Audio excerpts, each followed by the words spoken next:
record on this computer. Perfect. So I hit start on my little timer so we can stay on track.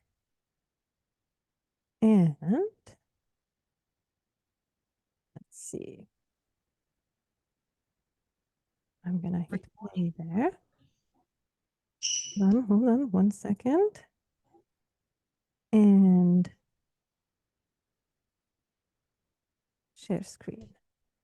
I'm gonna need this screen. And we seem to be good to go. I'm gonna collapse this. Sweet. Let me see. 1 quick second. Just double checking. You can raise your hands at any point. But if you can time your questions to the end of it, that would be super helpful. Cool. I think there are the participants. Perfect. Sweet. Excellent. Okay. Great. Triple checking. Done. So, all right, let's start. So you are more than welcome at the Nail It seminar, How to Trim Nails so Dogs Will Collaborate Willingly. Feel free to take notes or take breaks as you need. You will get an email with a recording, so you don't have to go wild with the notes. The first 1 hour is going to be about the curriculum, and the following 30 minutes is going to be a Q&A, so I can answer your questions the best I can. Feel free to have your pets around, and the more the merrier. I have one right here. And if your pets get vocal at any point, you can just mute your mic. No big deal. Disclaimer. Let's get over with this one. All information shared here are for information purposes only. All responsibility is yours using parts or all of the tools and/or methods suggested here. Betty Peto, that's me, does not take any responsibility for any undesired outcome you may encounter. And a little bit about me, so you can get my background on my work and my profession. So you see how I came up with the methods and strategies I'm going to share with you today. So I'm a professional dog groomer and dog trainer since 2010. I'm the founder of Doodle Grooming Academy, owner of Wholesome Doodle Spa. My breed specialty is doodles. Method specialties are off-leash grooming, dog-led grooming. We're going to talk about what that is. Gentle dematting and gentle nail care. I'm the author of Nail It, One-Step Guide to Wholesome Dog Nail Trimming. And I'm also a veterinary technician student. Give me just 1 second. So I can mute the participants. I hear some background here, so not anymore. Cool. So this is about me. Let's take a look what's coming. I wanted to collect some suspected shared goals of nail care, and please check back with yourself if you feel like these resonate with you. And at the Q&A, you can ask whether these resonate with you or whether you have some other feelings arise or even need. So I believe we all want a safe experience for all participants. Doggy care provider, that it'll be owners or professionals like groomer, vet tech, or veterinarian. Comfortable for all participants. Oftentimes, we tend to overlook this, but I think it's very important. Sometimes when we are very desperate for progress, we tend to cut back on comfort for one or both participants or all participants in nail trimming. Like if the doggy has very long nails and we really, really want to trim them to the normal length, then we sometimes use strategies that compromise that comfort a little bit from the dog's perspective and from even our own. We're going to talk about how to tackle that to a point where it's going to be more balanced, and comfort can be just as high of a priority as safety and progress. virtually error-free method, know when to stop. I want to start by getting on the same page that there is no such thing that 100% error-free. We're going to make mistakes. We made mistakes, and we're going to make mistakes if we try nail trimming or basically anything else in our life to some degree. But we can drastically decrease that error percentage or rate to the point of making less than or getting less than 3 drops of blood loss score in 10,000 nail trims. That's my score, and you can get there. So we're going to talk about how to get to that level and what little tweaks we can do to get that level. We want the nail trimming to be effective because, yeah, who wants to fail in a project? We want to get to the proper length, of course. We want the method to be logical and trustworthy, that you can repeat. Like anyone can say, oh, I saw a UFO yesterday evening, and then can they repeat it? Not likely. But with a logical method, you're going to be able to repeat and get the same comfortable and effective results in 2 minutes, in 2 days, 2 weeks, whenever you want, on Husky, on a Malinois, on a Maltipoo, whatever breeds you have at your hands, you're going to be able to get that safety score down, and you can trust the method. Respectful of autonomy of care provider and canine. I think you might find this a little weird at first, but I think it's a very critical part of a collaborative nail trimming. And we really want to focus on this part to make it safe and use less restraints and more accommodations for the nail trimming. So let's see how it's done. And I think we are anxious to see what I have to say in action. So I was like, let's start with a video. If we read the dog and use accommodations, we're going to get collaboration. We're going to get back to this little equation in like 2-3 slides. But I wanted you to see this little groomer doggy dance of how little tiny tweaks can go a long way in a collaborative nail trimming experience. So let's take a look how it is.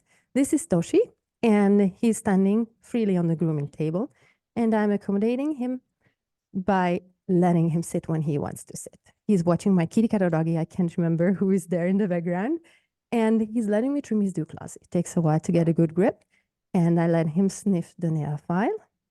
He approves, and then I do the nail file. I'm going back and forth because I forgot that he's sensitive to back and forth, and the moment I switch back to one direction, he's okay with it. I'm going to fish for a toenail there among the hair bunches and trim the nails. And as you can see, he doesn't have any objections to the job. He has a very thick and dry nails. So as you saw and as you heard, it was a little bit more, there was a little bit more force needed to get the job done. But he supervised me, took a look like, hey, what's going on there? And he let me do it. And then I'm going back to nail file. Again, I forget that he doesn't like back and forth. And I adjust. And he lets me do it. He wants to stand up in a moment. And then there we go. Let me help you. Butt lift. And then I'm going to go back to nail filing. A little bit of adjustment. Still free moving doggy. Sniffing after my kitty cat or doggy. And I continue the nail filing, and he doesn't have any objections. And I'm going even back and forth as the distraction or entertainment is stronger, and he doesn't even care about the back and forth anymore at that point. And he's one happy puppy, and we are almost done with the nail trim. His tail is up, he's alert and curious, and soon all his nails are going to be done on the right front paw. That's it. Sweet. So that's how easy it seems, and I'm going to show you tons of info on how to get there if you're not there yet, or you're not there yet with some doggies and need help with them. right here, let's take a look at how the actual nail trimming takes place. I'm going to start with the dew claw here, and you're going to see the dog nail trimming from a very close up. So you can see how I angle the nail clipper, and we're going to get back to all the details. I'm just showing you my method so you can see how I do it. There we go. Positioning the clipper to trim only corner tissue, and I'm trimming teeny tiny, not opening the clipper, 3/4 more than 3/4 of the nail thickness. I'm scratching the nail with my nails to see whether it's still the powdery layer or I'm approaching the jelly sole layer. We're going to talk about nail layers and nail types in a moment. And I round up the nail with the nail file and passionately against dermals. It's going to come in a couple of slides, and that's all. And let's take a look at the other slide where I'm doing the toenail part. And there we go. Same old first clip by the tip, teeny tiny. As you can see, I'm producing tiny nail flakes so you can stay safe. And there is the jelly sole, the little dot in the middle. I'm doing hot dog nail type. We're going to talk about nail types in a second. And I'm going teeny tiny, the tip and the one clip on the sides, one clip on the other side, and I'm going back again to the tip. And then once my stop sign appears, then I stop and I'm going to do another nail and then nail filing after all the toenails are done. Nothing so far. Goodies, goodies. 1 sec. Starts to show. Look, hold on. Sweet.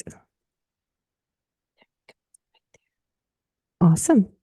There's one more nail. 1 second. It's an amazing video.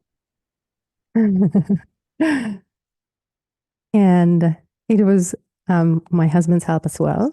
I'm doing the nails, holding the doggy still, and he's doing the video.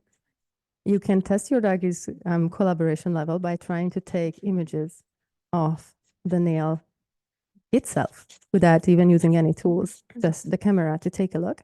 And if your doggy lets you take a close-up, then you're ready to do the nail trimming. That's a pretty good gauge to get the info. There is the end result, tiny tip of the jelly sole right there on the other nail. There is the other one. And on the last and first though. Cool. So this is the close-up version of how nail trimming is done. Give me just 1 second. Come on. There we go. Okay. And there's another nail filing video here. This is done. This is just a nail filing itself. It's going to be very fast. So you can see this is not prioritized to the camera. This is prioritized to the doggy's comfort level. So I'm done within like 20 seconds or 30 seconds with filing 4 nails. So nail trimming and filing can be a very speedy experience for all. You don't have to spend a lot of time on it, really, once both of you got the hang of it. I wanted to include 2 of my favorite quotes because I think they are very relevant. And the first one is, I've done some things I wouldn't have done in case I knew then what I since have learned.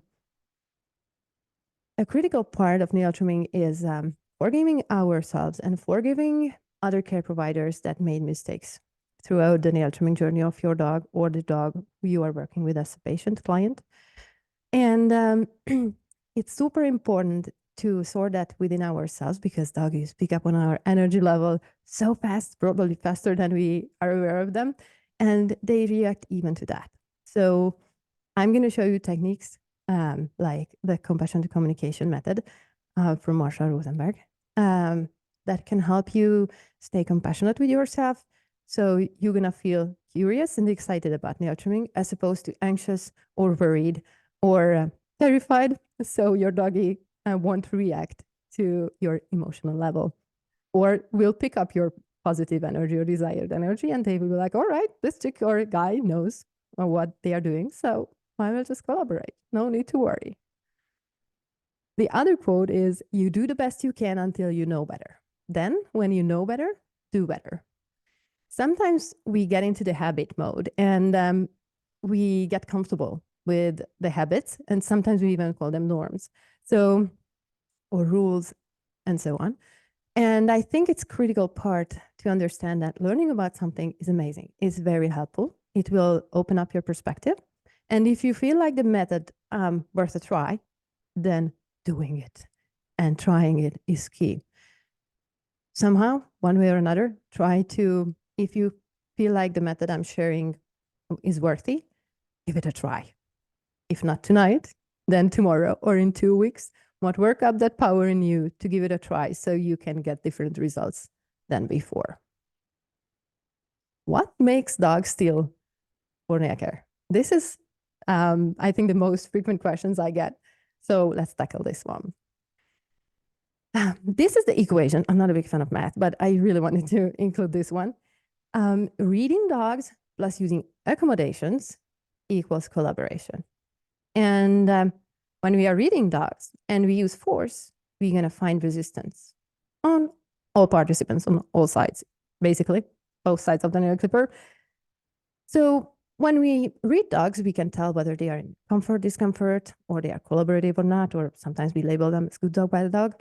And if we combine reading doggies with accommodations, like changing the environment, changing the tool, changing the method we are using, it can help transform doggy behavior likely super fast. I'm not talking about a severely traumatized doggy turning into a nail lover in 5 seconds, not at all. But most of the doggies, thankfully, did not have a super traumatizing experience. So tiny little tweaks will show big change in behavior. Now let's see what can we do to get a little bit more desired results. Canine comfort and discomfort levels. This is part of the reading doggies section. There are a lot more to these lists than I listed, but I just wanted you to get a taste of the groups. There are comfort signals, early discomfort signals, and late discomfort signals. Comfort signals are relaxed posture, relaxed muscles, staying still, normal breathing, lack of supervision, like closely watching what you're doing, or licking the tool, and things like that. Early discomfort signals, not coming when cold. Everybody knows the thing that when you bring out the brush or nail clipper, the doggy hides under the bed or goes in the backyard in the furthest corner, and they do not want to come. They know. So that's an early discomfort sign that we need to put on the list. Like, hey, something is up with my dog. I might need some accommodations to help the doggy come. Pulling the feet away, that's another typical early discomfort sign. Supervising, like what I just mentioned, looking at what you're doing very close up. And panting. That's another thing sometimes we don't pick up on, like, oh, it's just hot, or my doggy is a little bit anxious, but we don't really take it seriously, if I may say that, but we should. Late discomfort signs, hyperventilating, growling, snapping, biting. These are the easiest to pick up on, I would say. Most of the people have no problems knowing these, but there are a lot of signals before we reach this level. And if we listen on time, then we don't have to get to this level. So that will definitely help. Threshold. I think it's a critical part of understanding your doggy's triggers. And let's take a look what threshold is. The point at which the dog is starting to show sensitivity signs of getting triggered. And at that point, when we notice, we have a choice. We can either choose reading doggies and using accommodations, and we're going to get collaboration, or we're going to choose the other way around, hopefully not, reading dogs, using force, and we're going to meet resistance. Now, there are times when we might need to choose force because of the severity of the nail length or situation, but it's going to be very helpful if you really rethink your options before choosing the second option, because there are a lot of accommodations before you would need to use force to get the nail to the proper length. There are 5 groups of accommodations for desired results that we're going to talk about. And the 5 major parts are care provider, canine environment, nail care tools, nail trimming, and filing methods. The first one is care provider. Competence, critical. Sufficient knowledge based on logic. What does what and why? It's critical. I really don't want you to try something because someone with a title said so. Just because I'm a dog groomer, I don't want you to give a try to my methods. However, I'm going to explain what does what and why. And if that makes sense in groups like that, then give it a try. Nail anatomy, nail types, nail layers, super important part. Nail care tools. Another thing that has a huge impact, but seems tiny, but has a huge impact on the doggy's collaboration level, handling the dog and the tools. Again, seems minor, but there is a big impact on how you position the dog and how you position the tool relative to the dog, relative to the leg, the paw, the toe, and the toenail or the claw. Nail care workflow. There are a lot of things you can do prior to nail trimming to help with the nail trimming. And there are things you can do in the workflow to keep the doggy even more comfortable for the nail trim. We're going to get back to that. Compassion. To choose a workflow, tools, methods that are effective in gently shortening dog nails.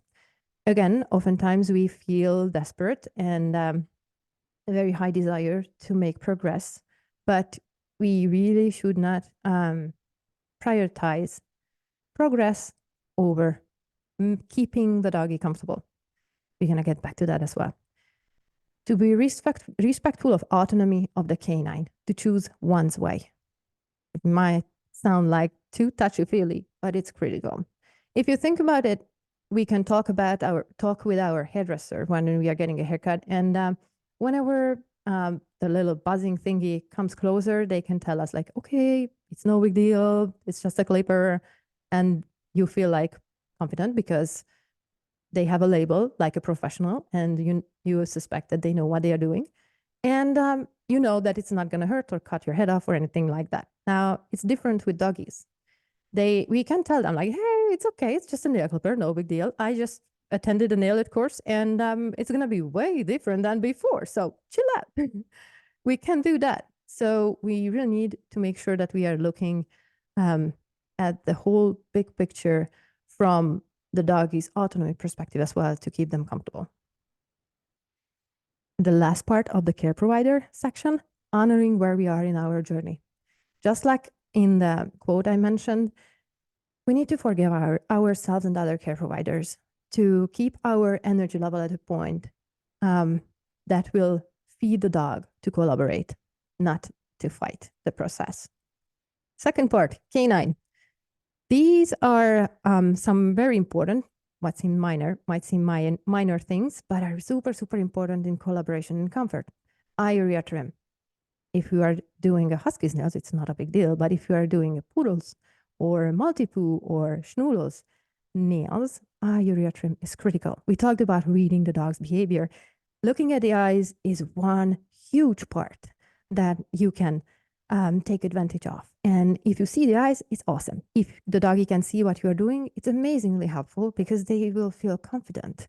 So they will collaborate willingly. If they can't see because of the fluff, like take a look at the image on the right, then they're going to often feel like scared or don't know what the heck you are using, what's happening next, or they don't see where the edge of the table is. It can be very scary. So eye area trim, critical. Comfortable paws and nails to stand on. If you take a look at the image below the facial image, you're going to see a very fluffy paw and a nicely trimmed paw.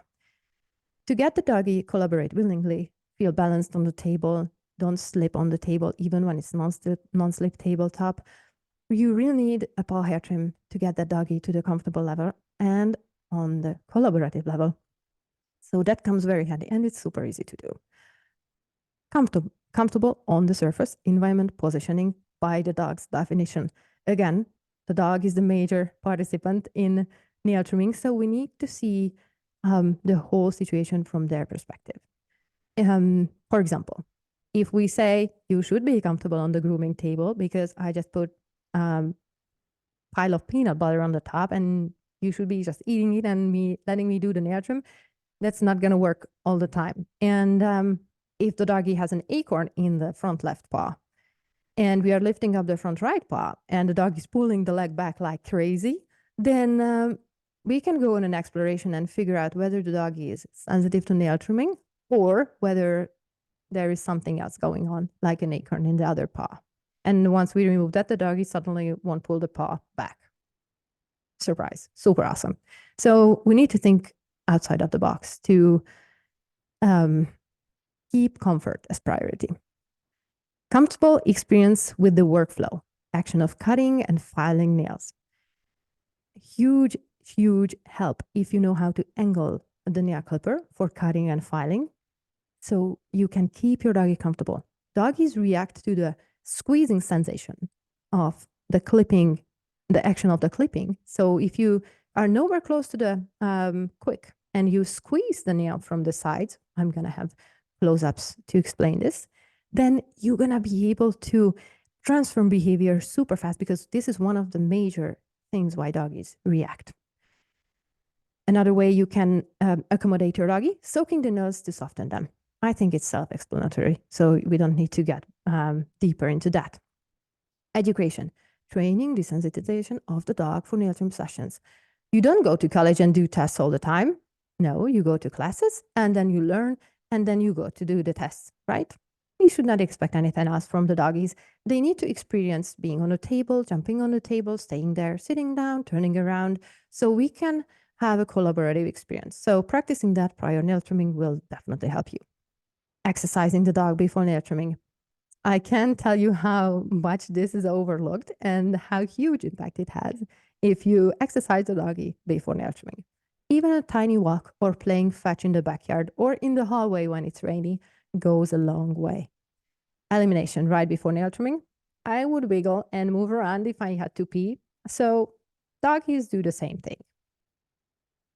Let's provide them the opportunity to sniff around, leave doggy business cards here and there, and then do the nail trimming. So you have the most calm version of your dog or your client ever. You can, we have not just parents, but also care providers here, groomers, vet techs. So if a doggy wiggles a lot at the first nail trim, you can totally tell the owners like, hey, bring your doggy exercise. So next time they have less energy to wiggle around and they feel more satisfied. So they will collaborate more willingly. It's totally fine. I do this all the time. Dog-led nail care, respecting the comfort level of the dog and adjusting the care plan to it. You saw it in the first video that there were times when Toshi did not want me to do the nail trimming or continue the nail trimming in a way that we started. So we adjusted the care plan to make it happen. No one was hurt, everybody felt heard, and we got the job done. Honoring where the dog is right now in his or her journey. Again, it's critical. Being compassionate with the dog is just as important as being compassionate with ourselves. It helps tremendously if we take a deep breath and just honor the situation, and we can go from there. Environment, entertainment, treats, toys, butt rubs, dog love languages, over enforcing stuff like hammock restraints. You saw the equation. It's critical. Violence begins where knowledge ends. If we expand the knowledge, we don't have to use violence, or we can opt to chemical restraints less often because we have other tools up in our sleeve to use in tricky situations. Low distraction environment. So low dog setup, especially for reactive dogs to nail trim, to be able to keep them calm and read them better. Super important to read them better. If a dog gets a nail trim or anything, basically, in a busy environment, in a room with multiple groomers, multiple tables, multiple doggies, and a wall of cages with barking dogs in them, they're not gonna only react to nail trimming, they're gonna also react to the environment. So if you take out the distracting environment, and if you plan the environment in a way that will help the doggy feel comfortable, you're gonna be able to read the doggy's behavior relating to nail trimming only. And that's gonna help you cut the workload down significantly, and you need to deal with much less signals than as opposed to comparing with the other scenario I just detailed. So low distraction environment is critical. Elevation. I like to put it in this way. If you use a grooming table, the doggy kind of turns to grooming mode. It's a dedicated spot to feel awesome and to get the experience when it's raining treats from any and all directions. So elevation can help and can go a long way. You can use, if you don't have a grooming table, if you can't lift the doggy up, you can use a coffee table that's not glass and put a yoga mat on the top, and that will do magic. That will work perfect. I like to push my grooming table against the wall where there's a window, so it gets and gives extra entertainment for the doggy to watch my kitty cats or other doggies or squirrels, birds, whatever comes around. And it's tremendously helpful. Let's see, gentle and effective nail care tools. Virtually sensation-free nail clippers. There are different nail clipper types, and I'm going to show you the type I found the most comfortable and gentle from the doggy's perspective, even mine. And quick note on the other ones, the guillotine style and the quick detection clipper types are not reliable nor comfortable for the doggy, nor trustworthy to the extent that they are advertising. So don't trust those.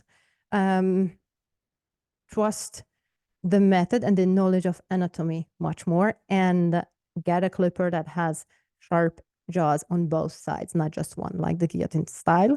So it can get a clean cut with the least amount of pressure on the doggy's nails. So they're gonna collaborate willingly. Non-machine Dremel files.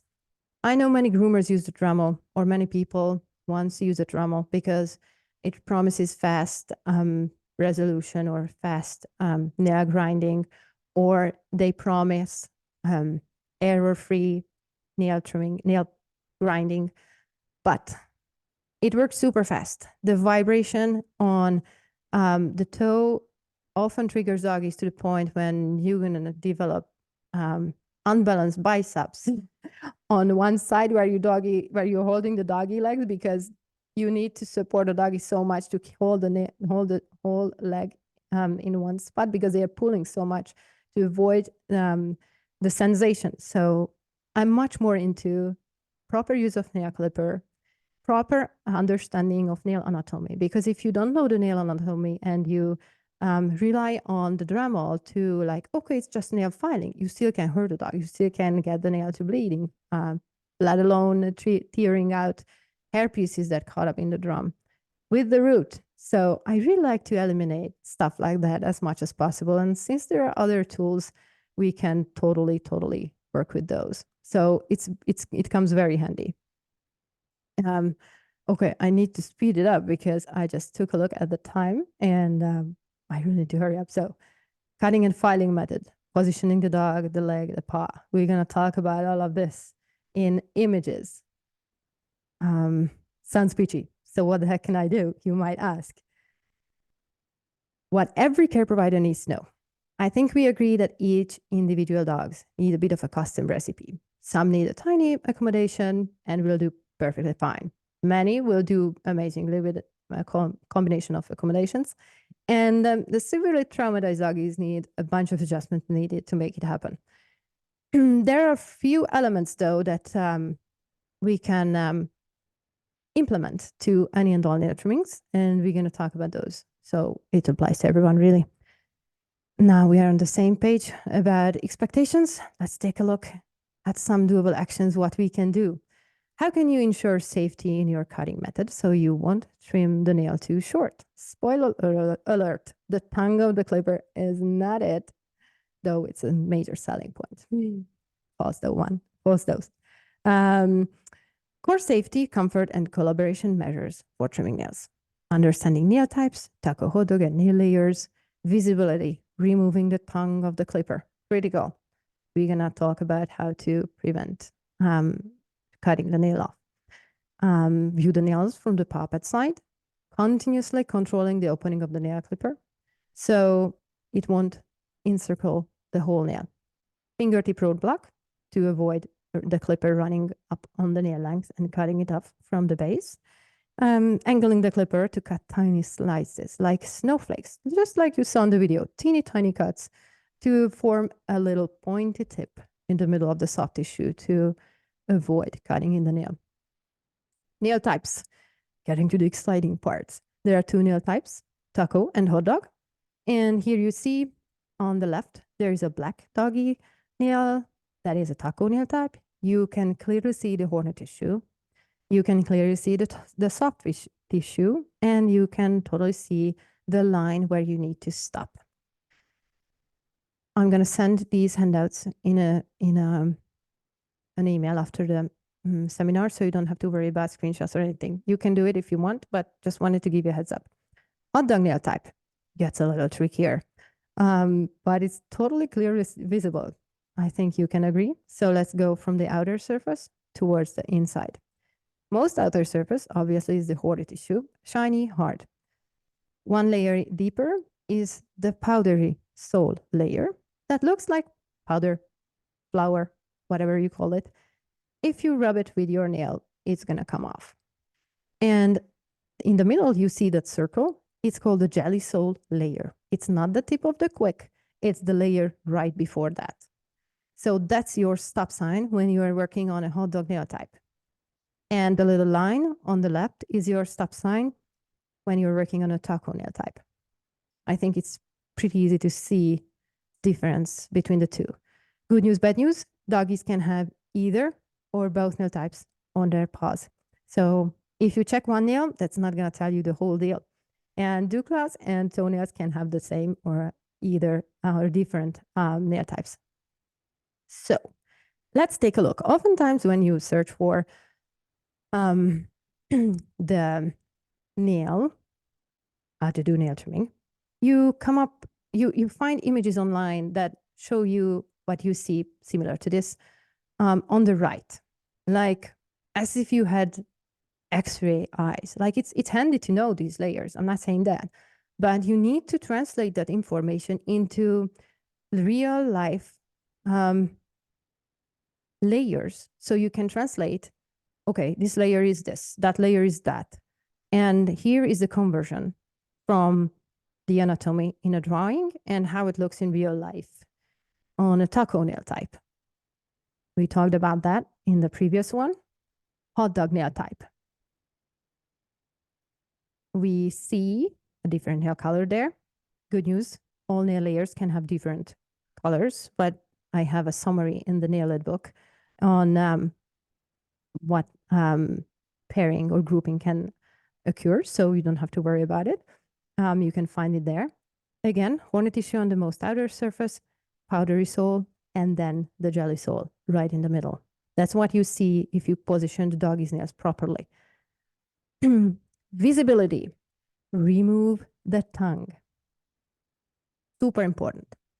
When surgeons are doing surgeries, then they look at the exact spot they are going to cut. If we leave, like the left side, we move the tongue and we can see what layer we are working on. If you take a look at the right image, then you're not going to see what you're working on. It's like taking a look without the clipper around, like the surgeon is taking a look, oh, I'm going to cut here. Nice. And then they get blindfolded and then they cut and they have no idea what the heck they are working on, right? So it's super important to see the exact layer what you're working on. So either remove the tongue completely, like unscrew that screw, remove the tongue, twist it back on, and you're good to go. Or just push it out of the way so you can see. If you push it out of the way, be prepared that the clipper will just be in the way, that little tongue thing. So make sure that you decide. Either way is fine. You can make adjustment meanwhile, but I think it's easier if you just remove the whole thing because you're never gonna use that ever, hopefully.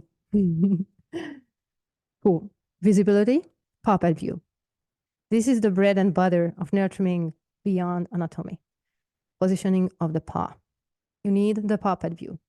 Every single stock photo is doing the error-prone view, and it's breaking my heart and boiling my blood. We should not take a look at the nails from the angles shown on the right side. we need to take a look at the nails, what's shown on the left side.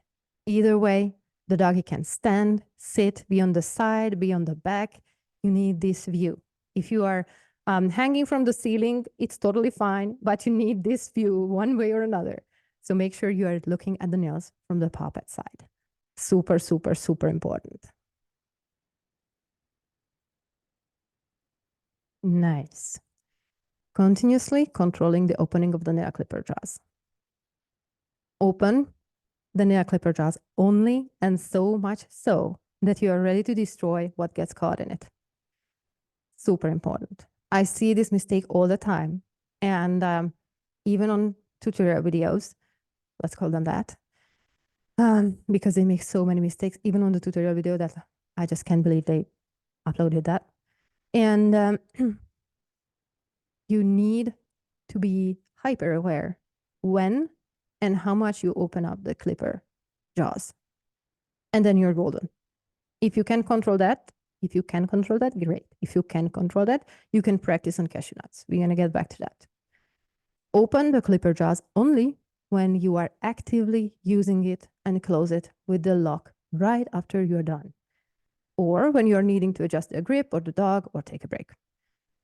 You can see on the top right image that there is a little stopper on the nail clipper and you need to lock it. Because if you don't lock it and you need to adjust or the doggy wants to move or anything and you need to throw the clipper away, then it does matter whether you're throwing away a clipper that is locked or that is not locked. So let's prevent injury by locking that little thing when you're not using it. Open the clipper jaws only so much, not more than 3/4 of the nail thickness you're working on, so the nail can't slide in the hole between the jaws by accident. You can see on the bottom image that how this 3/4 of the nail thickness looks in real life. If you go this way, even if the doggy kicks, and even if you don't have the means of moving the clipper away, if the clipper is not open more than 3/4, the nail won't be able to slide up on the jaws, and you won't be able to cut the whole nail off right by the base. So that's one amazing way to keep the doggy's nails safe. Sweet. Let me see, just quick check on my slides. Perfect. All right. We can go to the next one. Fingertip roadblock. This is another method I really, really love and I highly encourage you to do. Is when you put your fingernail and on the dorsal, the top curve of the nail, so you're gonna be able to stop the clipper from running up. At the beginning, you're likely gonna make some mistakes when you open up the clipper jaws a little bit more than desired. And if your finger is in the way on the nail, then even if the doggy kicks, you are not gonna cut the whole nail off or cut way bigger than you want to. So I highly encourage you to put your nail in there, in the way. The top image shows how I put my finger on a toenail, and how I put on the bottom shows how I put my fingers on a dew claw to prevent the nail clipper to run off. Another pro tip or pro of this is that if your other non-dominant hand is on the nail you're working on, your brain can adjust much easier to the angling to safety, because the doggy's body part is not as distant from your own, which we are way more aware of, and our brain can stop things happening, like when you blink, and there is some dust, and when you blink, so it won't get in your eyes. These prevention measures can happen around nail trimmings as well. So if your finger is around the area you are working on, your body will prevent you from cutting too much by this hyper awareness of another creature's body, almost as close to your own, close to like your own. So that is very, very helpful to avoid the sweating of what you might feel of after you took out that little clipper tongue. I get that fear a lot because many clients feel like, oh my God, if I remove that one, then how the heck am I going to stay safe? Because they trust the advertising content so much that it doesn't occur to them that using that method is even more likely to cause discomfort or danger or error. So one more tip to this section. If you don't feel safe yet to keep your finger around the nail you're working on, that's a trustworthy signal that you need to work on your comfort level around nail trimming. And you can practice on cashew nuts to keep it safe. There's going to be another slide about cashew nuts. It's not here, like probably 2 slides down. But you need to practice on an object that has no pulse to get to that confidence level that you're going to be able to work with this much, much easier. And you can keep your finger around there. Sweet. Angling the clipper. Sensation-free angling, no squeezing of the horny tissue with the clipper jaws. This is critical part of the nail trimming, and doggies love it one way. Take a look at the top left image. That's the way they love it. This way, it's not 90 degrees relative to the nail. And this way, you're not encircling the whole nail. And when you are clipping down with the nail clipper, you're not going to squeeze the soft tissue. And the clipping will be virtually sensation-free. If you take a look at the right side, the angling of the clipper is going to be encircling the whole nail. And regardless of what nail, at what part of the nail you're going to cut or squeeze even, the doggy will feel that squeezing sensation on the soft tissue. And even if you're nowhere close to the wick, they're going to freak out as if you were.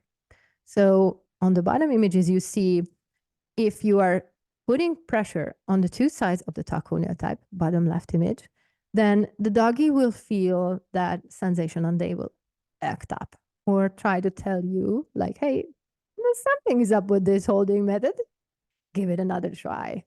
And on the bottom right, you see the horny nail tissue, the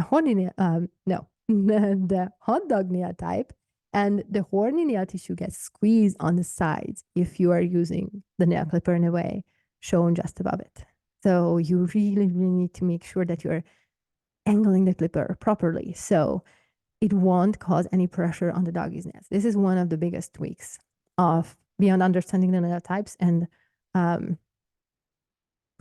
positioning the dog in a comfortable way by their definition is to make the nail clipping in a way that is not squeezing the soft tissue. Angling the clipper. Here you see the angling and how I carve out that pointy tip from a nail when I'm trimming nails. And you see that I'm going deeper on the outer sides, and then the very inner side of the nail is a little bit pointy. Now you don't have to worry about it. It's super soft tissue, so you can file it up and everything is going to be nice and rounded. It's not going to be pointy or anything. But I like to go this way to play it safe and make it make the least sensation for the doggies. So it comes very, very handy. Here's the slide to practice on cashew nuts before attempting nail trimming. It's critical. It's super, super helpful to practice angling. What I highly recommend is you recording yourself with your cell phone, how you are trimming the nail, the cashew nut, and then you're going to be able to watch it again and see like, oh, I did a little bit of wrong angling there. The doggy would have moved. So you can get the feedback right away without the doggy being around and using up all the patient's credit. So you can practice and get the confidence, and then it's going to be super easy for you to translate that into real doggy action. I used Play-Doh. You can make a nice doggy toe with Play-Doh. Just stick the little cashew nut in there and you can go wild on nail trimming and practicing angling. It's super, super helpful. And there are no blood vessels or nerve endings in there. So if you make a mistake, no big deal. You can try again. Nice. So here after we ran through all of this, nail types, nail layers, everything, I wanted you to see another video of how I trim and file the hot dog nail type. So you, whatever you learned so far, you can apply and see it in action again after this new knowledge. And you can ask questions, whatever questions you might have. So let's take a look at the video here. A little bit of zooming. You're gonna experience that. And here we go, trimming the Dukla. Teeny tiny nail flakes, and the little jelly just popped up, and we can go to the next one. Sweet. Tiny edges, left, right, top, left, right, top, or right, left, top. It doesn't matter as long as you're just opening the clipper no more than 3/4 of the nail, and you're golden. Sweet. As you can see, the doggy is staying super still. There is no sensation for the doggy. I'm just sculpturing the doggy nail in a way that it's virtually sensation free, so they have no objection to the nail trimming. It works amazingly even for doggies who had previous bad experiences with nail trimming. And after a couple of clips, they feel like, okay, it's different. You might need to take a little break between clips, but you can build the trust up to get it done to the point when they are like, okay, I trust, this is different. I'm trusting and I'm collaborating. Yeah, use the inner curve of the nail file when you're filing. This is a Safari nail type, by the way. And it's a very handy tool. I absolutely love it because doggies absolutely love it and they collaborate willingly. It's a long-lasting one. It works very fast. As you can see, I'm not spending minutes on this. It's just a couple of seconds on the nail, round it up, and they are good to go. And I like to do nail file after every single nail trim. It's not just nail trimming because you really need to round those edges, regardless of how you try and regardless of that you're going in a 3 direction, like top, left side, right side, there's still going to be edges. So rounding it up will help you eliminate the chance of going to the vet and because of a scratch corner or anything like that. So it's very helpful to file the nails, or the doggy scratches you and then it draws blood on your skin. It's not fun for anyone, really. Let's take a look. What do we have? Okay, next slide. We really need the next one. 1 second. Nail trimming taco nail type. Perfect. This is a puppy. And here you see the other nail type, taco nail type. I think it's easier to trim faster to trim taco nail types than hot dog nail types. So, and not easier to do black nails as opposed to clear nails. But I have all the information in the nail care myths handouts, which you're going to get right after the session via email. So let's take a look how we deal with taco nail type when it comes to nail trimming. Here we go. We have little puppy talons that we need to trim. It's the same thing, tip and the 2 sides as close as possible to the developing soft tissue. As you can see, I'm taking a look at the nails from the puppet side, removing the hair from the nails surroundings, and get to the proper length. This one is the best angle, I think. And you can see that after a couple of clips, you are done. You are right there. And there we go. Easy peasy. Super nice. So this is how, and again, this was a puppy and managed to get a pretty collaborative and still work out of this. The sensation-free nail trimming goes a very long way. So I highly stop share. There we go. Let me go back to Zoom. Awesome. So I highly recommend you to think about any questions you might have based on these videos, and I will try to answer. So let me see and give a try to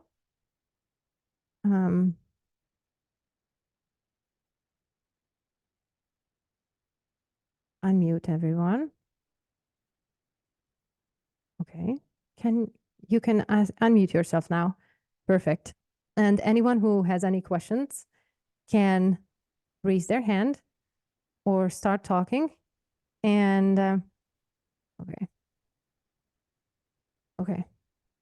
I'm not going to ask everyone to unmute. I asked it once, and if you don't want to unmute, it's perfect. So if anyone has any questions, I'm here and ready. About nail trimming, first of all, there are no wrong questions. Nothing like that. So anything, even if you feel like, oh my God, it's a basic thing, we are here to learn. So I will ask anything. Cool. Okay. Let's go, Mary. Are there two of us, Marys? Oh, maybe. Yes, sorry. I'm Marys Mary. raised their hands. Sorry. Good. So you go first. You go first then. Me? Yes. Yes. Oh, okay. Hi.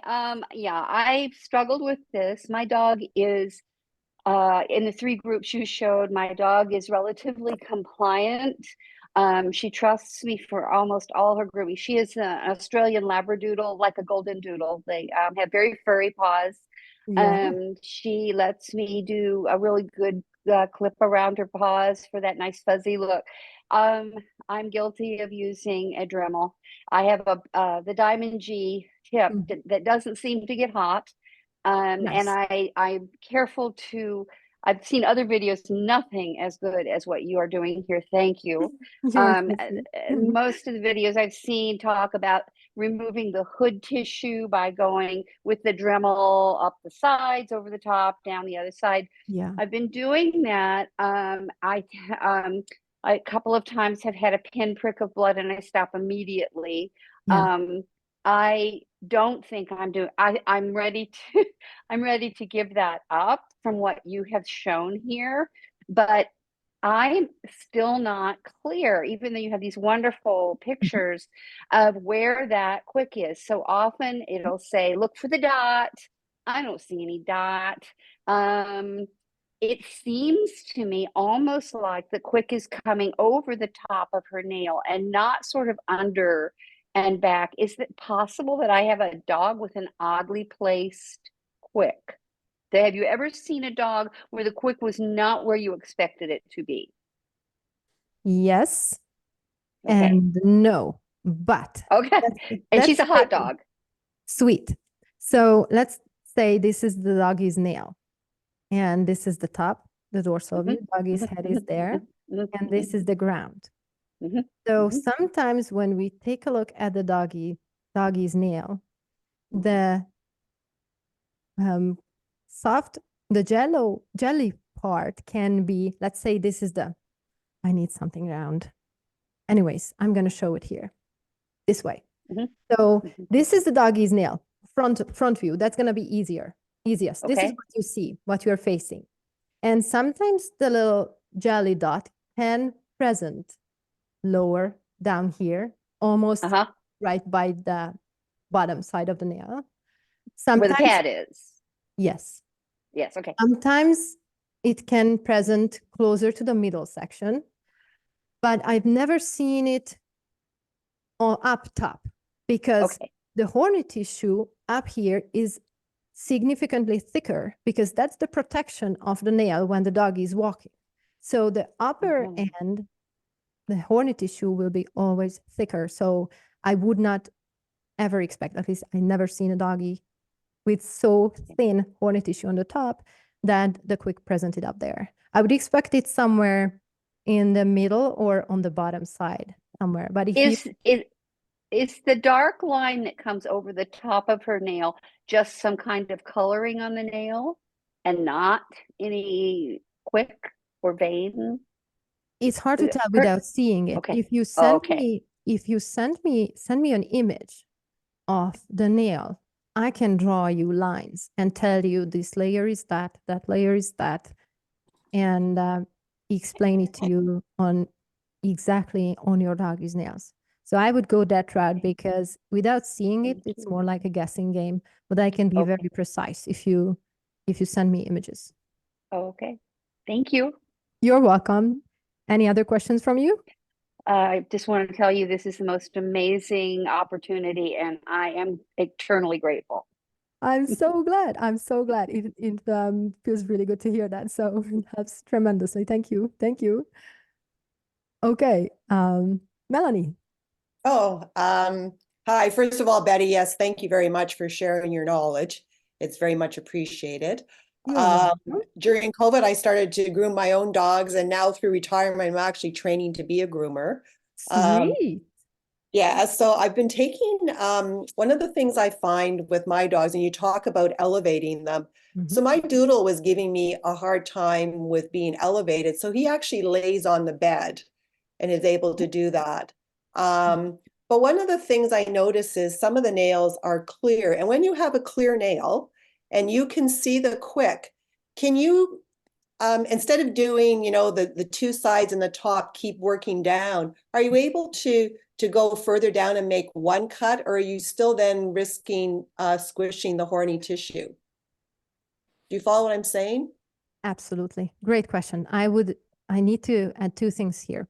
One is if you take a look at the nail from the sides, any color, and say it's a lighter color and you can partially see the nail, the soft tissue in the nail, you can see it precisely. The emphasis is on partially. You can partially see. So to make a decision whether how far down you're going to be able to make a cut, and there are cases when you can just do one cut per nail, like in the taco nail type with the puppy, you turn the nail pop at view towards you. And then if you see, if you're working on a taco nail type, and if you see the soft tissue clearly, there is no dirt or anything in the way, and the doggy does not get triggered by a little bit bigger clamping down on the horny tissue. So the thicker the nail, the harder it is to clamp down, and the more clicking or clamping down will happen on the nail. So it might move the nail itself as you are clamping down. Some doggies react to that in a way like pulling the leg away. But if the nail is not that thick, it's totally fine. And I think there was one part in the taco nail type video where I just did one big clip on the nail and you can see it on the recording. So it's totally possible in certain situations to make one big clip if you have a clear view of what's happening and if the doggy's nail is not super thick. With puppies, I do it all the time because most of the puppies have the taco nail type and they grow little talons. So, and they have very short patience credit, and willing to work with you. So it's nice if you can shorten the time. Okay. Whatever you can. And that one clip comes very handy. So you can absolutely do it. Yeah. And the second question I had, if I might, is I belong to a dog nail maintenance group on Facebook, and there's this thing called the Nub Club, and trying to get those quicks reseeded. But even my own dogs, I'm finding I'm trimming them, once a week, every 3 days, looking. But I don't find that the quick is really reseeding that fast. So should I be going shorter? It's hard to say without seeing the nail, but there can be a case when the soft tissue, the powdery layer, or even the jello layer is so thick in the nail that you have the room to go back a little bit further. When there is a case when you want the quick to recede, you can unreveal that jello dot in the middle a little bit more than you see me on the videos. I like to put it in a way that like 1/3 of the nail thickness. If you go, generally speaking, this is very generalized, so go tiny by tiny. But if you unreveal that jelly dot up to 1/3 of the nail thickness, then you're still good. And you can play with nail filing, and your doggy's behavior can tell you whether you can go a little bit further. Because if you are approaching the quick, then just by the nail filing, not the Dremel, when we are doing very precise work, I don't, especially in those situations, I don't recommend the Dremel because it's too much vibration and you can't clearly read the dog, whether they are reacting to the vibration or whether you're getting so close that they are reacting to that. So Yeah. I would go as short as possible with the nail clipper and unreveal the jelly sole with a nail file up to 1/3 of the nail thickness. If you send me an image of the nail, I can tell you and again show you in drawings on the image itself, like which layer is what, and I could draw how far down I would go and how big of that jelly dot would be to still stay safe. Yeah, thank you. Like Mary, I was using a Dremel, but I'm going to go to the file because for all those reasons you listed, I think that makes more sense to me. So anyway, thanks for that. Yeah, Dremels, you're welcome. Dremels can get the job done, but if you're looking for a super, super comfortable level for the dog and you want more collaboration as opposed to doing two and more like working with, I think you're going to find the handheld nail file much Yeah, more it's the fun. reading of the dog. You're totally right. So anyway, thank you very much. I really You're appreciate it. welcome. Super cool. Super cool. Thank you so much for the questions. I'm very, very grateful. Let's see. Anyone else? I don't see any other hands. Yeah, Judy does. Oh, Judy, Thank you. please. I could not Sure. see it for some So, reason. Go ahead. I had a little problem. I have a doodle. She's an Australian Labradoodle, Mm-hmm. and I've been grooming her since she was a puppy. Nice. So, she came during the pandemic, but my anticipation in getting her was I planned to groom her. Mhm. So, I had a problem with a nail trim, Mhm. and her quick bled so much. I've never had this issue. I have other dogs. I do Mhm. their nails. I never had a dog bleed the way she bled. Yeah. To the point where, the styptic powder didn't work. I ended up having to put like a pressure bandage on her for 24 hours. And I was totally traumatized. I bet. So I do all of her grooming every month. Mm-hmm. I brush her very much. I wash her, I blow dry her, I brush her out, I clip her, and I usually take her out to a salon to get her nails done. Mm-hmm. And she's very trusting in our relationship, but it just completely obliterated my confidence. Yeah, go ahead.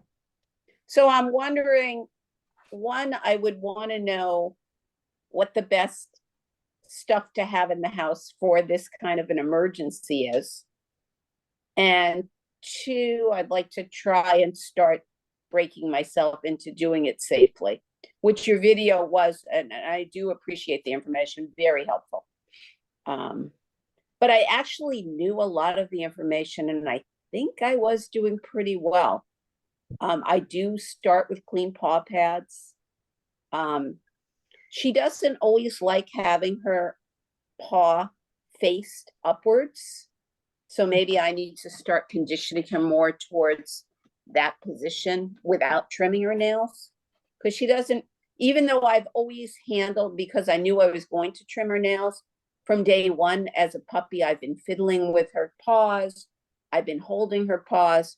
She's not a dog that really likes to have her paw restrained, even for the grooming process. Mm-hmm. And I'm respectful of that because I want her to cooperate with me.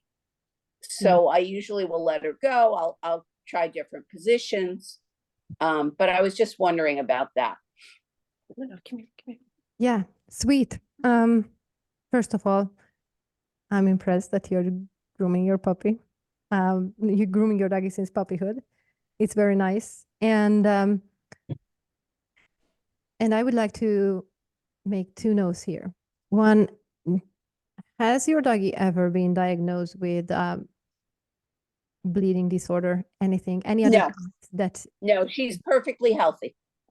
Great. Okay, that's good. That's- Although it's possible, I just realized as a person, that fish oil can be a blood thinner, Mhm. which I didn't realize. And she does usually get fish oil as Yeah. a supplement. Do you, sweet, that makes sense. Another question to answer your question. Do you remember how off you were at when you trimmed too short? What I mean is, do you remember whether you trimmed let's say this is the doggy's nail, and Mhm. do you remember a small tiny hole and bleeding that like crazy, or do you remember a bigger exposure of the quick there?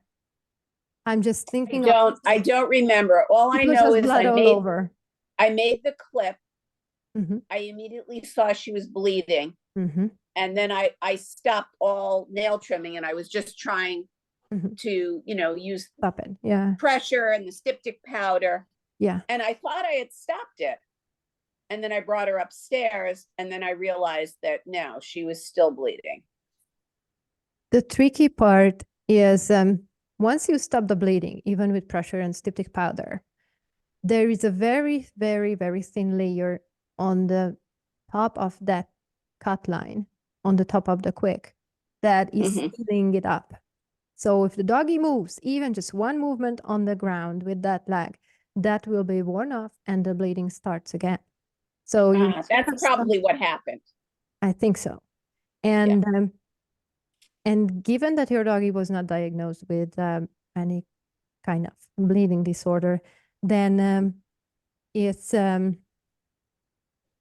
what I sense here is if you have proper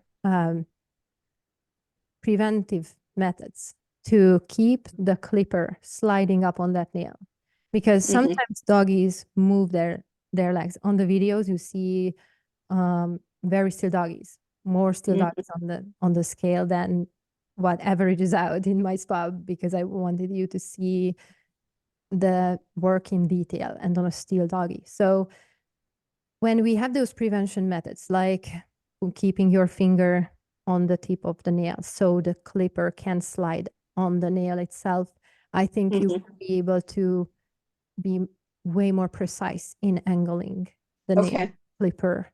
So you're gonna be able to stay safer. And even if you make a mistake or go shorter, it's not gonna bleed like you did in the past, but it's Mhm. gonna be like you're gonna actually see the blood drop developing. And then if you put pressure there, it's gonna be stopped.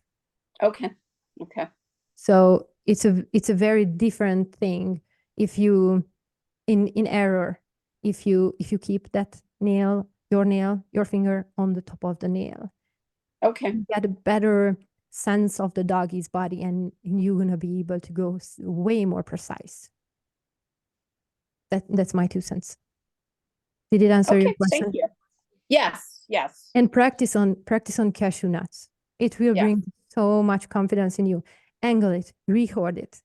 And Well, I think also I know that I've brought her many times to a nail salon, Mhm. and they've told me that they thought her nails were too short to be cut. We walk quite a bit on pavement, nice. and they've always done the dew claw, but sometimes they've actually dremeled the nails and not clipped them. Yeah. In the handouts, there's going to be a chart on nail length, and you can see the normal length and when it's time for a nail trim and when the nails are severely long. So you're going to be able to tell it yourself if you move the hair out of the way, then you Right. see Right. the nails.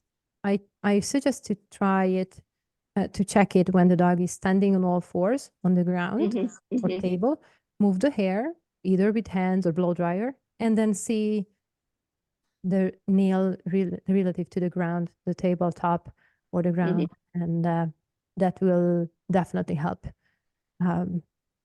Even for you to get a good grip on whether you just need to do nail filing, because what you are describing, Another thing what comes to mind is you might compare the nail at issue that you trimmed too short to the one neighboring it. And Mhm. so it could be that there were nails on your doggy that did not need trimming at all. And there Right. would have That's what been I nails suspect happened. you could have nails that do not need trimming, and then you could have nails on the same paw that need like 1/4 inch trimmed off. Mhm, mhm. I have one client that on the back left nail, we have 4 nails, no Dukla, and the most outer one always needs trimming, like good 1/2 inch, 1/4 inch, 1/2 inch done. The rest is perfect. It's the positioning of the body, the Mhm. anatomy of the leg, the upper leg, lower leg, paw, toenails in the body, genetics, or maybe an Mhm. injury that in injury situations that the doggy got a broken paw and it healed weird. So some nails need a little bit more attention, some need a little bit less, some need no attention at all, just checking. So Mhm. handle every single nail separately as an individual and compare and make guesses on whether it needs a little bit more trimming or not. And don't compare the nail, how short you should go based on the neighboring nail, but on the nail itself, what you are trying to work on. Does that make sense? Yes, it does. Thank you. Sweet. You're welcome.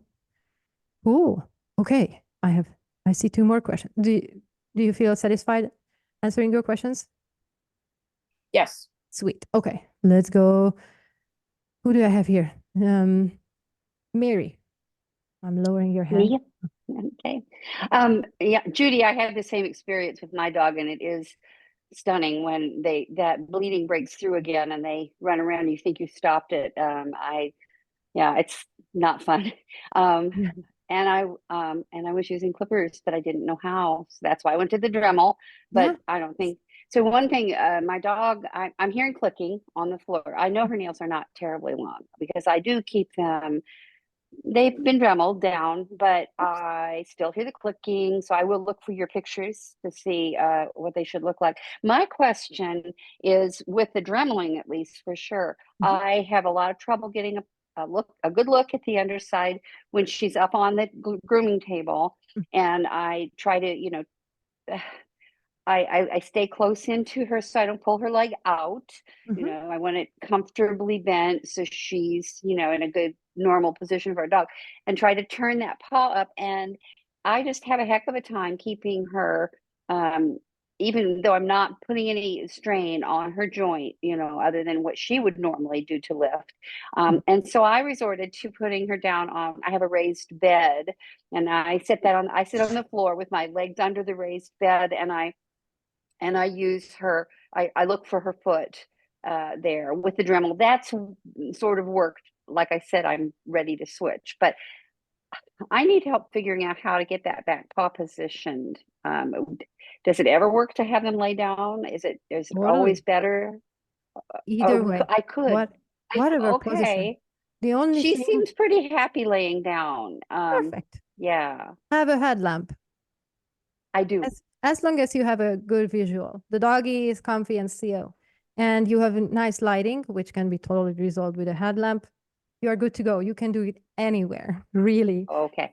It doesn't Great. matter. So yeah, if Okay. it's laying down on the bed, perfect. If you can manage it on the ground, if that's doggy's favorite position, great. My back would scream if it were the norm, but for a couple of doggies, it's totally manageable. So yeah, anything like that works. Thank Cool, you. cool. Okay, let's go. Friend. Hi. Well, this is really helpful. I have the same experience with Clipper, and the puppy moved.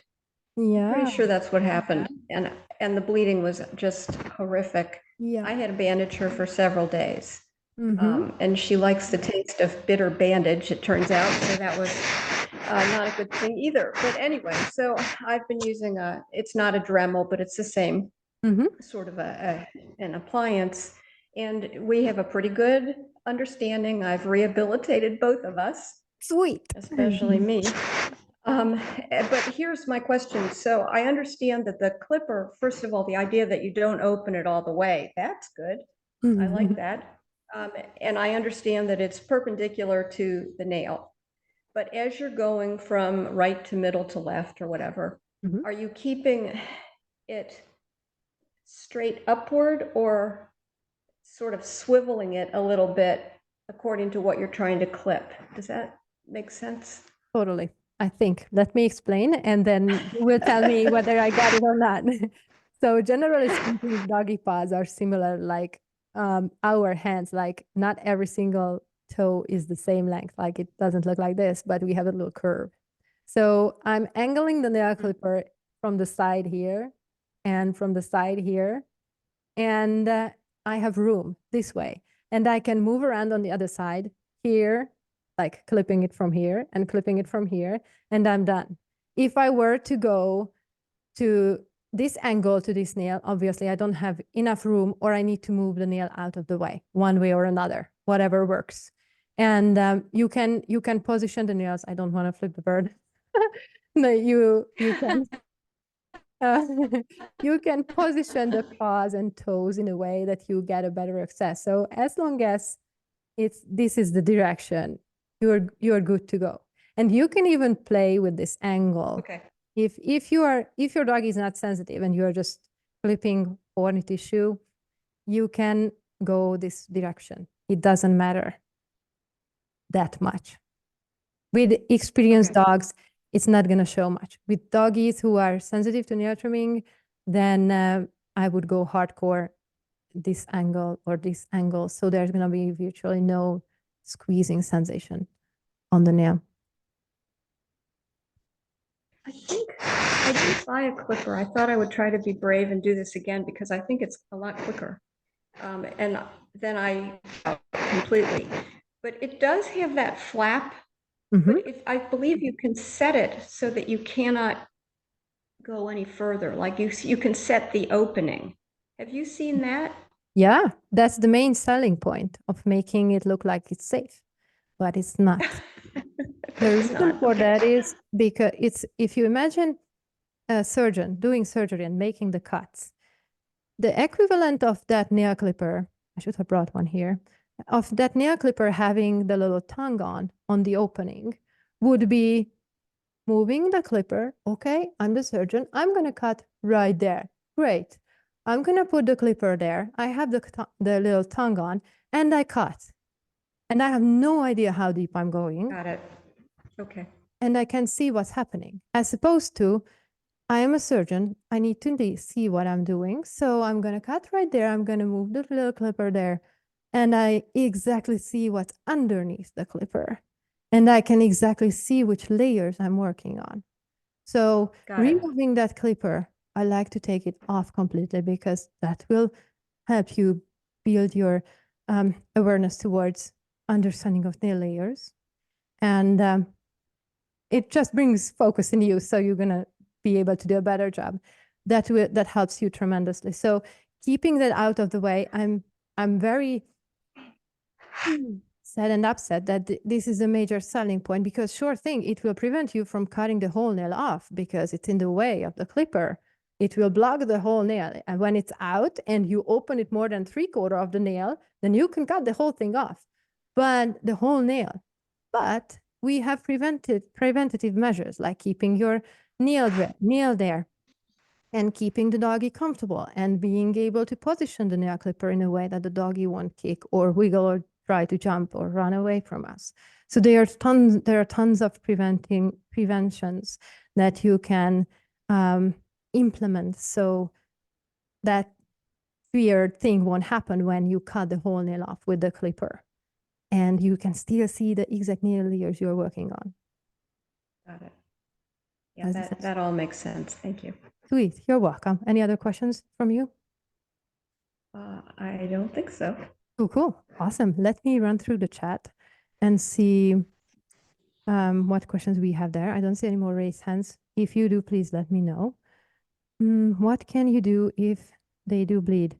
If I accidentally get the quick, is there something at home that stops it? if you attempt to do nail trimming, I highly recommend you to get the stuff to stop the bleeding prior attempting. There are other things that can work at home, but it's going to be significantly harder, significantly less fun for the dog and you. And given that you need to buy a nail clipper, you need to be prepared for when shit hits the fans and get that quick stop powder. You're likely not going to need it, but you really want to have it there when you need it. So yeah, get the exact same stuff. Don't rely on anything you have at home. I'm not even going to say anything because I don't want you to rely on anything less than the quick stop powder. So get the quick stop powder and attempt only after you have it ready. Betty, Yes. sorry, I can't get my hand reaction to go Oh, up. Is it all okay? good. Is it okay if I mention something else? Please.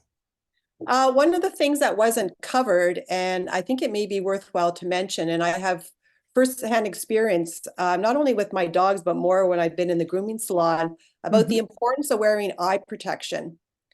And even if you're wanting to Dremel or to file is something, a mask.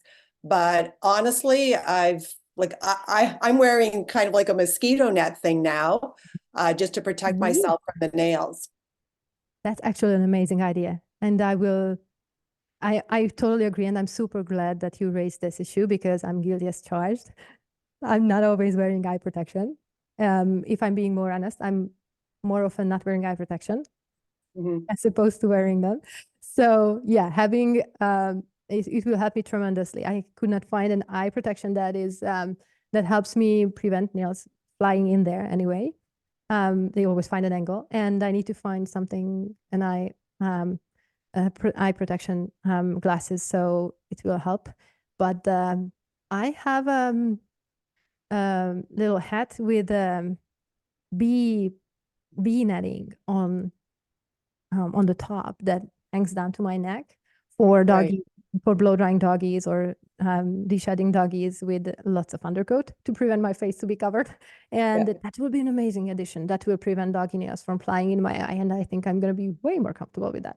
So I'm just on the side, but I'll talk to you later about that. I'm actually developing a product just based on all of this, but I just wanted for everybody else, because I'd hate for somebody to get a nail in their eye, because I've seen it happen and I came close to myself. So anyway, thank you. It's not fun. It happened to me before. It's definitely not fun. We can get a crazy injury and scratch the cornea that way. So yeah. Thank you for that. Amazing.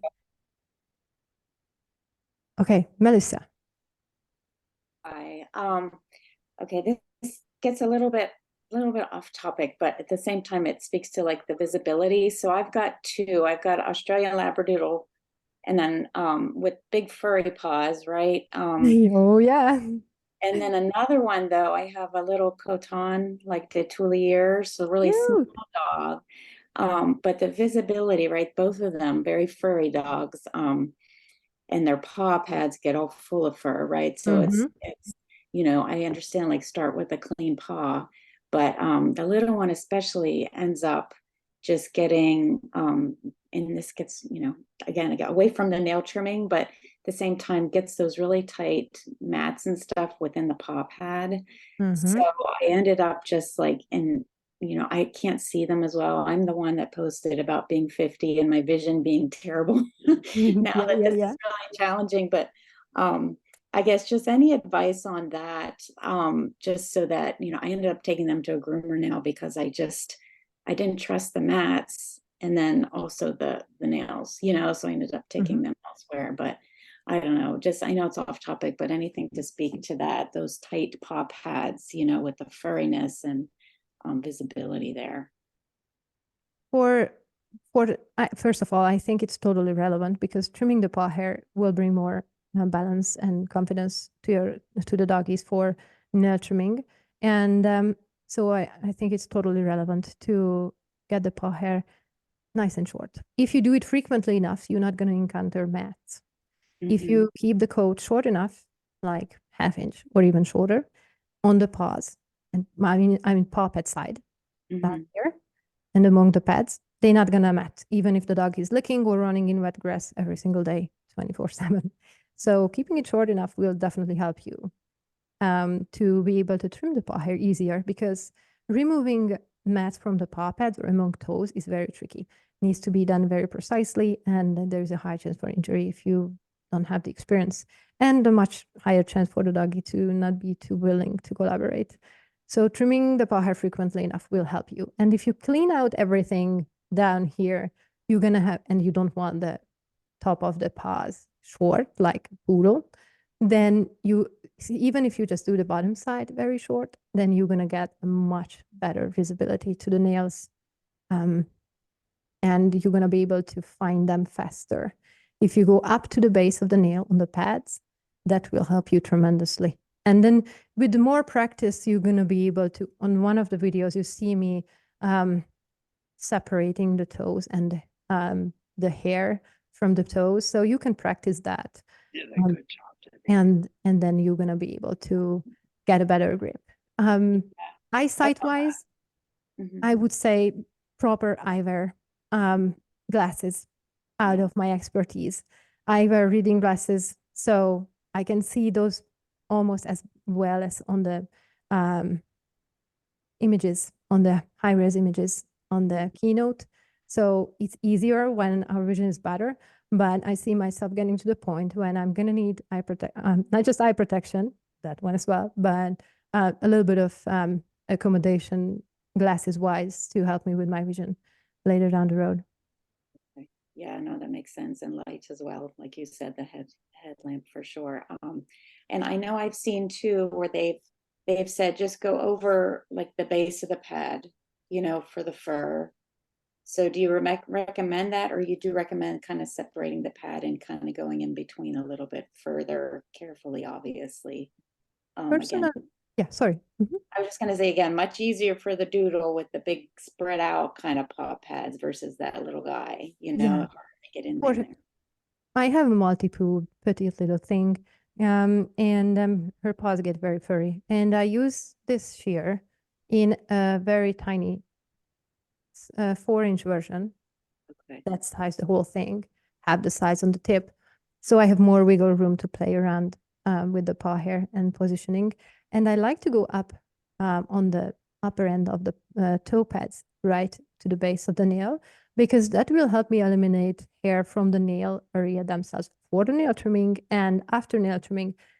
As weird as it might sound, the hair in the way of the nails when the dog is walking around will make it harder or totally prevent the doggy to file their nails down while walking or running or digging. So cleaning out the paw hair from the way of the nails will help your doggy to take care of the nails easier.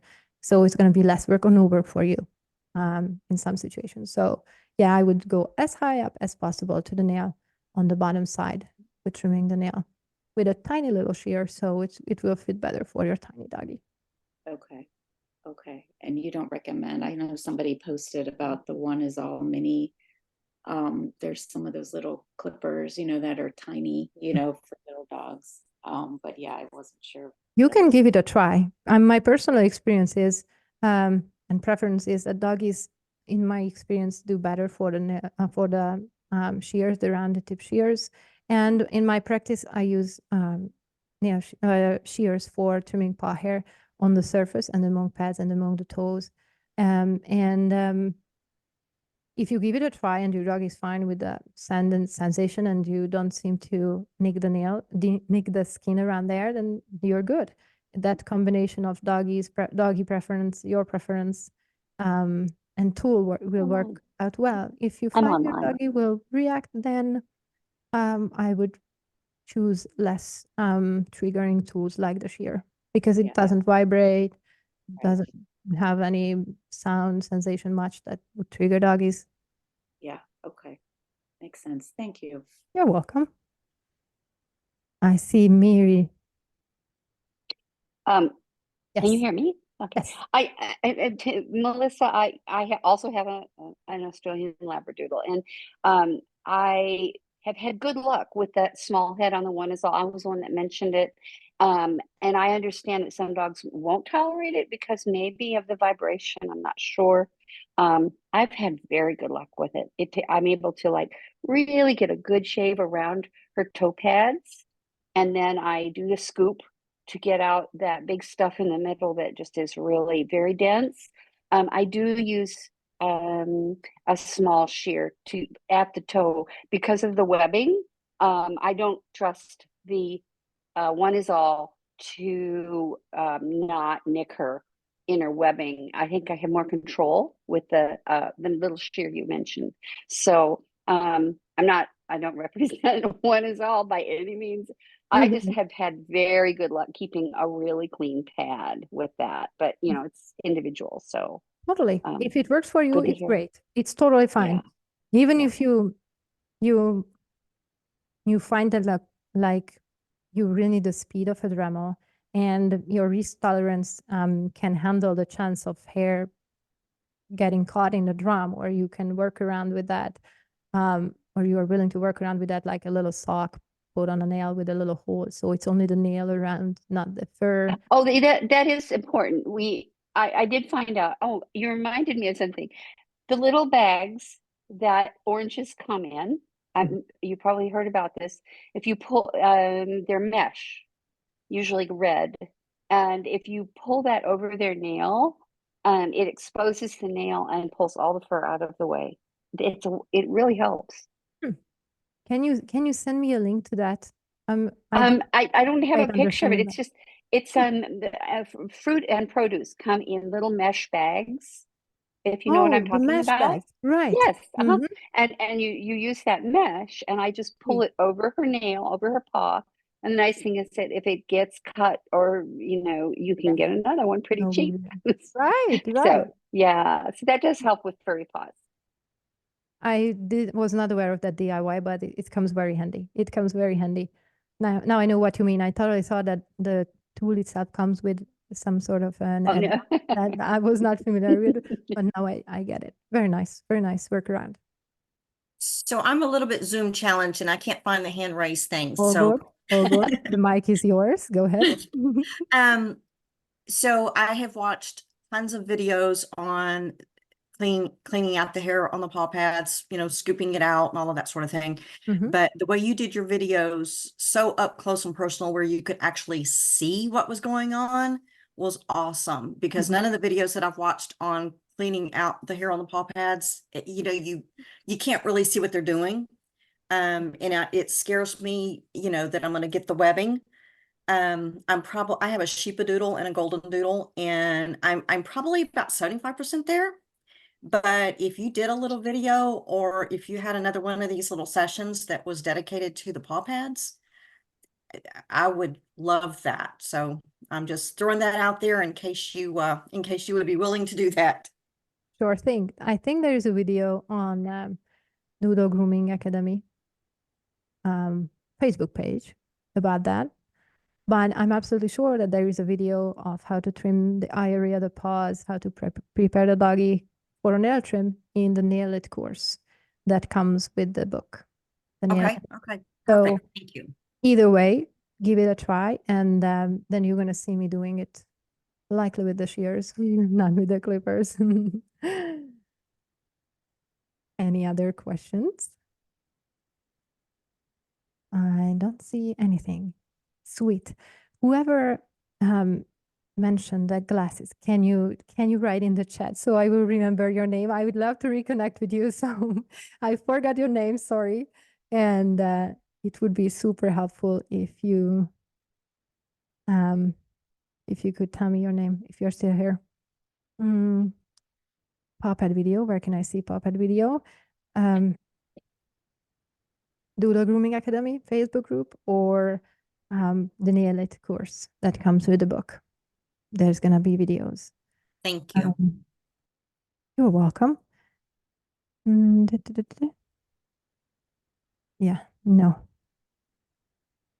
Okay, sweet. So it was Melanie. Did I pronounce your name right? Yeah. Sweet. Awesome. Where are you located? Georgetown, Texas, near Austin, Texas. Sweet. Awesome. Okay, I don't see any other questions that I did not answer or chats. Let's see. Oh, one more just came in. If the quick has grown out long, how do I know how much to clip? My doodle has thick nails. It depends on the nail type. And there is a section in the book that details how to make the quick recede. And in the dog anatomy section, you're gonna see how to differentiate between nail layers and how different nail layers show in different nail types. So you're gonna be able to, black thick nails. The color doesn't really matter to differentiate between the color of the horny tissue doesn't really matter to differentiate between the layers of the soft tissue underneath. So it will be helpful, I think, if you take a look at the anatomy section in this video, or if you take a look at the more detailed version of the anatomy section in the book to see how to find and how to go down to the jelly layer of the soft tissue. So you're gonna know that that's your stop sign and how that jelly layer shows in different nail types. Hope this helps. Sweet, awesome. So if you have any further questions, you can email me, and it's Betty at awesomegroomingacademy.com. You're gonna get my email address in a follow-up email after this one, and you can let me know, or you can join us at the Doodle Grooming Academy Facebook group, and I can answer questions there. And I'm very grateful for you for coming today. You're gonna get the recording hopefully this evening, but no, not later than Monday evening. I need to upload the recording and then send you the link. So it's gonna be a little bit of delay until I can make that happen, but it's gonna happen. Let's see. It was me that mentioned. Okay, sweet. Yes, I feel the same way. So I will look up your information in the Calendly where you joined, and I will reach out directly, Melanie, so we can connect. And Great, thanks. I would love to hear about the project you are working on a little bit more. I'm super curious. Sweet, awesome. Then I will wrap it up, and I'm very grateful for you for coming. Hope you learned something, and if you did, then and if you feel it in you, give it a try and let me know how it went, because I would love to see you make so much progress and get over that anxiety that I totally felt at the beginning of my career, and that was a pretty big motivator for this book. And I really hope that you're going to get not just the relief, but also the resolution to enjoy nurturing and approach it with curiosity and excitement.